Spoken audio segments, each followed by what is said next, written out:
What's going on, guys? This is Treasure Trader VA here in Virginia, and we're going to take a look at a few different models of spear guns that I think are some really good choices if you're looking for your first spear gun, and maybe some not so good choices as well.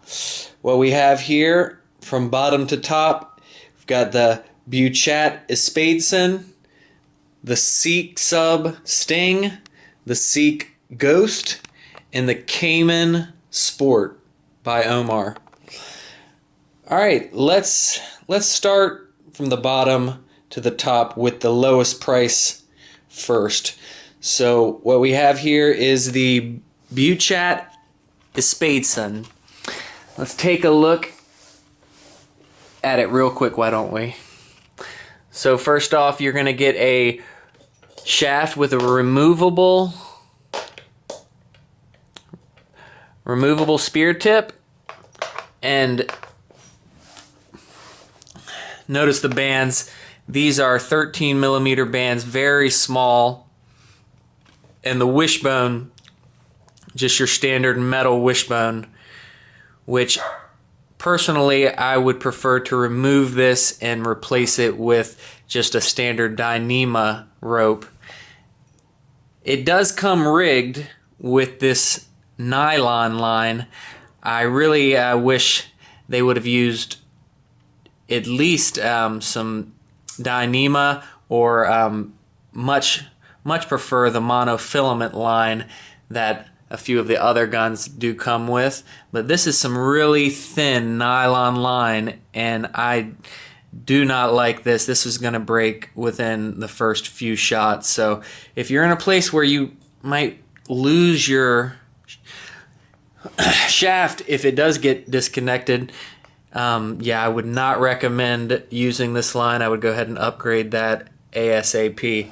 But this is a popular one for first-time buyers because they see this as the lowest price spear gun, and yes, it is the lowest price spear gun on the market for a reason. Not that Beuchat makes cheap stuff. They do have higher end gear that is much higher quality, but you get what you pay for, and that is pretty much with anything. So that is the Beuchat Espadson closed muzzle. It does have a safety, but really, you know, this is going to be a really cheap trigger mechanism, and no, this is important, no line release. So as you see, like these models, when that shaft is in there, the line is being held down, and when that shaft releases, it also releases your line. This model, you just kind of wedge the line in between here, so it's a much simpler, but definitely not as preferred. Moving along, we have the Seac Sting. This is a 55cm model, and a little bit higher quality. Has the plastic, I believe that's a nylon, actually, nylon line release and trigger. Definitely a little beefier housing for the release, the shaft release, the trigger housing, but what I wanted to say is this trigger housing is pretty tight in there, and you can fit about 200. I was able to fit 200-pound monofilament in there with no problem, but 300 was a little bit tougher to fit, and I do prefer the little bit thicker mono. But this one does come with, again, the nylon line, which I do not like. At least this is a little bit thicker, but I would go ahead and just keep that to the side and you know, not use that, because I just don't like it. Now, in comparison, you are going to get a much thicker shaft, I mean, thicker rubber. This, I believe, is a, what is this? 16mm rubber, and now these do, you can These are the threaded type of rubbers, so you can take those off. Makes it really easy to replace the rubbers, but you do need to check these and make sure they're tight, because they will come undone if you're not checking them from time to time. Just make sure they're tightly screwed in, and they seem to come loosely screwed in from the factory. So alright, look at that. It's just a standard barrel, closed muzzle, and take a look at this shaft, removable, again with the removable tips, 2 notches, and the wishbone that I wish they would have a Dyneema wishbone. I just prefer that for safety. These things, after some use, they can break, and if you're not wearing gloves, that can be really dangerous. So if you do get a spear gun with a metal wishbone, just make sure you're using gloves, or go ahead and yeah, I would just always be using gloves no matter what. Just much safer to be out there. You want to, especially when you're grabbing fish, you don't want to get stuck with a fish or lose a finger to one of these metal wishbones if it were to snap. And let's move along to the Ghost. Check out the handle. Now this gun is going to have what you call a full rail, so that's going to help with a little bit of accuracy and make this barrel a little stiffer, and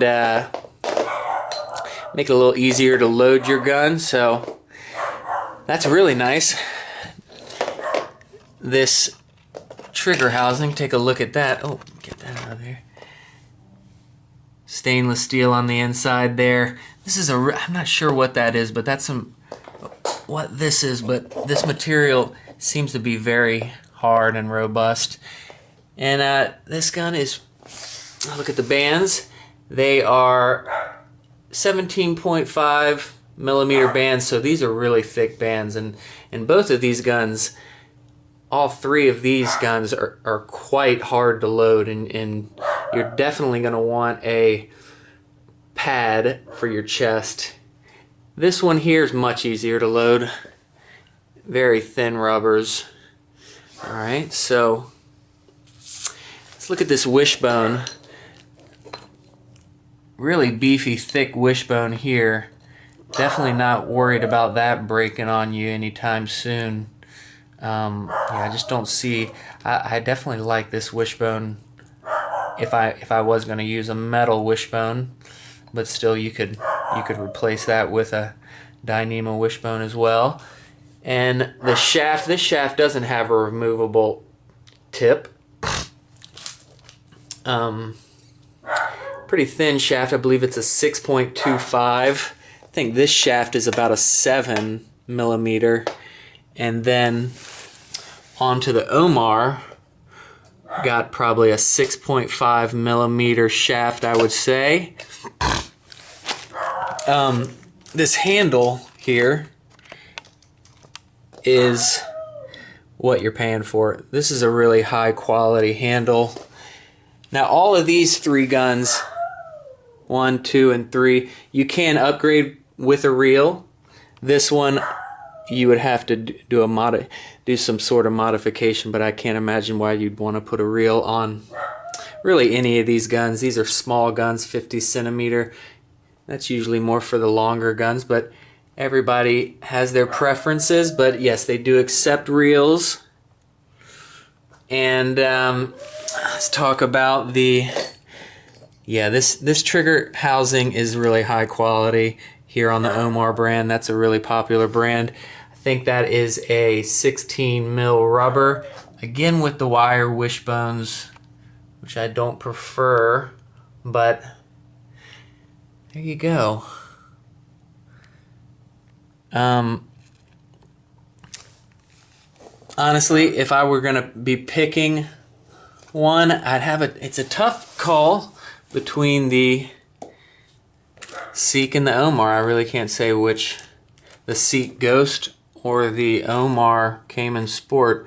They're both really high quality guns, and I don't think you can go wrong with either one. A little bit better wishbone on the Seac, integrated rail, or higher quality handle and mechanism on the Cayman, in my opinion. And it does come with the monofilament. I believe that's about a 200, possibly 250. That is a little thinner, probably 200 monofilament. And all right, well, I hope this helps you guys decide on which spear gun you should get. And you guys take it easy. See you later.